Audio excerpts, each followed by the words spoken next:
Ce matin, alors que je préparais ce message, je pensais à quelqu'un qui a servi avec nous le Seigneur à la jeunesse de la bonne. Je vois combien vers les années 90, 91, 92, 93 même au début quand je me suis marié, il servait avec nous le Seigneur avec zèle. Même dans l'une des cellules, il était responsable. Et puis je me souviens, 7 ans après, les amis me disent, il est parti en Europe.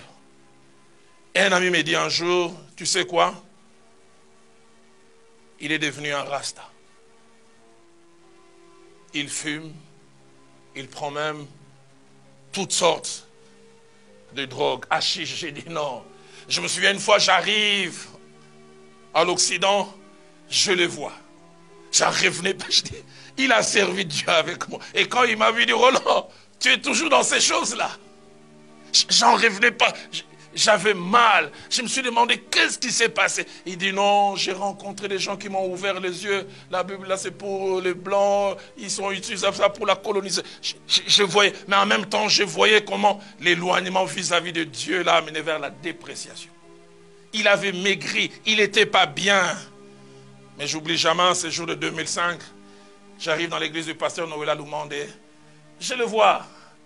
Toujours avec ses cheveux assez bizarres, mais assis, suivant Dieu. Et je me souviens, ce jour-là, je ne sais pas qui a prêché, il pleurait. Et 2 semaines après, je les trouve les cheveux coupés. Ce matin encore, j'ai regardé les images.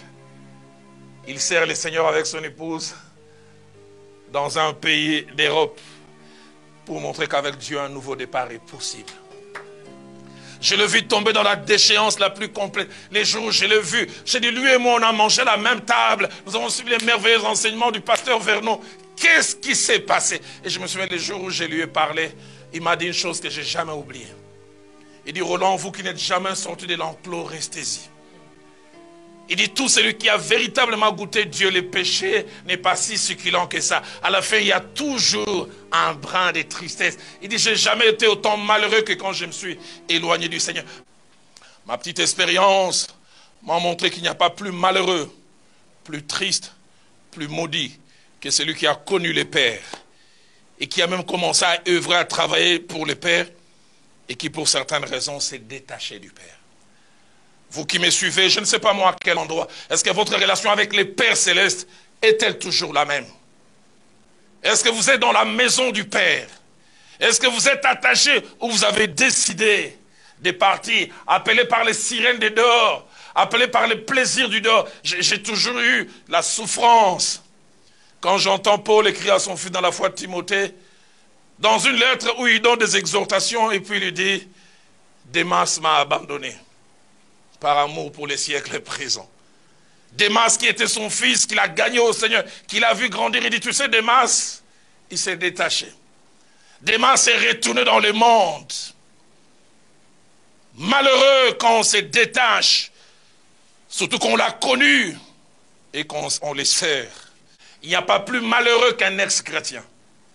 Il n'y a pas plus malheureux qu'une ex-chrétienne. Il n'y a pas plus malheureux que quelqu'un qui a goûté réellement au Seigneur, comme le fils qui était dans la maison du Père et qui finit par se détacher. Et ce soir, Dieu m'a envoyé avec un message pour dire, ceux qui se sont détachés, Dieu veut que vous puissiez revenir et prendre un nouveau départ. Il y a des gens qui s'éloignent du Seigneur, c'est visible. Visible et tout le monde voit qu'il s'est détaché. Il s'est réellement détaché. Mais deuxièmement, il y a des gens qui se détachent, mais ce n'est pas visible.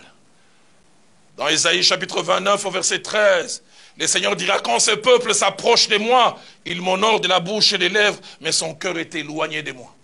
Que des gens qui sont là physiquement, mais déjà éloignés, ils viennent toujours à l'église. Ils sont même fidèles.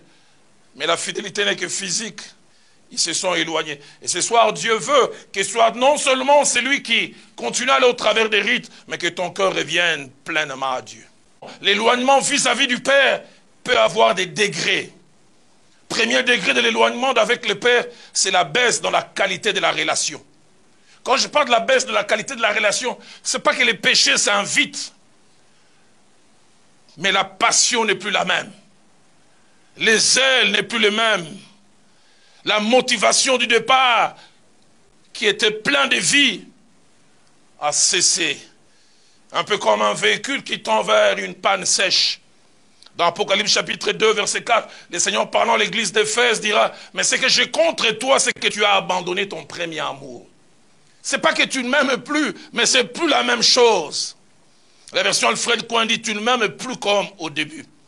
La version Top dit, tu as abandonné ta ferveur première. Est-ce que tu es toujours attaché au Père? Est-ce que tu ne t'es pas éloigné malgré qu'on te voit servir? Dans Jérémie chapitre 2 au verset 2, le Seigneur est même nostalgique dans sa relation avec son peuple. Dit, je me souviens de ton amour lorsque tu étais jeune, de ton affection lorsque tu étais fiancé, quand tu me suivais au désert, dans des terres incultes, la difficulté n'existait pas pour toi. Quand on s'éloigne du Père, il y a des indices qui commencent à les montrer. Et deuxièmement, en termes de degrés, c'est désormais on a un cœur partagé. Pas un abandon total de Dieu, mais les cœurs qui étaient totalement occupés par Dieu commencent à partager le trône avec autre chose.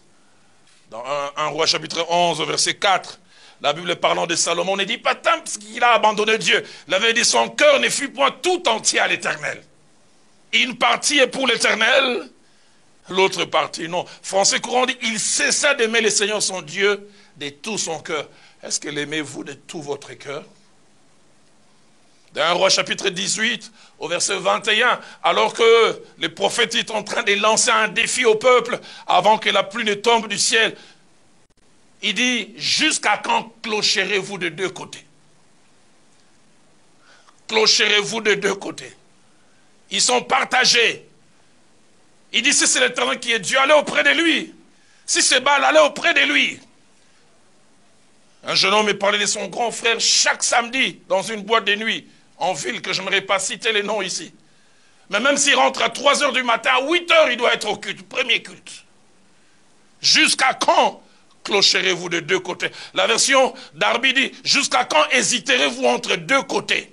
Ce soir, Dieu me mettait à cœur qu'un ex-zélé doit revenir. Un ex-enfant de Dieu doit revenir. Le seul désir du Père, quel que soit notre éloignement, c'est que nous revenions. Dieu ne désire jamais que nous puissions mourir. Quelqu'un ce soir doit dire à Dieu, Seigneur, aide-moi à rentrer en moi-même. Aide-moi à faire une introspection. La veille au jour du bonheur, réjouis-toi, mais au jour du malheur, réfléchis. Quelqu'un doit ce soir prendre la décision comme les fils perdus de revenir à Dieu. Et depuis ce matin, quand j'ai prié, Dieu me disait, un ex-zélé, attaché, servant Dieu, doit revenir à Christ ce soir. Quelqu'un dont la passion pour Christ a baissé. Quelqu'un qui a désormais un cœur partagé. Et quelqu'un qui peut-être même comme les fils perdus a abandonné. Tu peux revenir vers Dieu. Je crois. C'est possible de revenir au Seigneur. C'est possible de retrouver la passion perdue. C'est possible de retrouver les ailes. C'est possible de retrouver la complicité dans ces foyers.